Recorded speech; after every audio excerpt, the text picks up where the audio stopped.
La fibromyalgie, il faut le voir comme ça. Vous avez, quand il y a une agression tissulaire, quand vous vous coupez, vous vous faites mal quelque part, eh ben, on arrive à identifier, ou alors on imagine bien qu'il y a des cellules, il y a un tissu qui a été abîmé, et du coup, l'information remonte et va jusqu'à votre cerveau. Ça passe par la moelle épinière, ça passe par le cerveau, ça passe par ce que vous voulez, ça arrive dans le préfrontal. Enfin, et donc, ça permet de réagir à la douleur, et donc la douleur est un signal, est une alarme nécessaire parce qu'il y a une réaction derrière.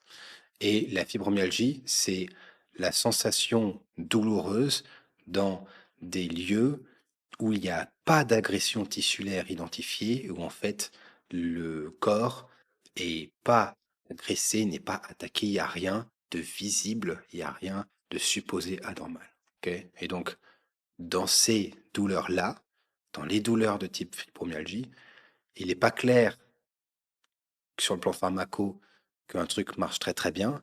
Ce qui est très clair par contre, c'est que les opiacés, les morphines et dérivés sont terriblement inefficaces en moyenne et dégradent le pronostic sur le long terme. Et ça, c'est très clair, c'est prouvé, c'est répliqué, il n'y a pas de doute là-dessus.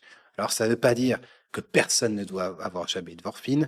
Ça veut dire qu'il faut que les patients soient informés avant que lorsqu'il n'y a que de la fibromyalgie, et parfois il y a d'autres choses en même temps, mais quand il n'y a que de la fibromyalgie, les effets secondaires des morphiniques sont en moyenne nettement supérieurs aux bénéfices qu'ils peuvent apporter dans cette situation.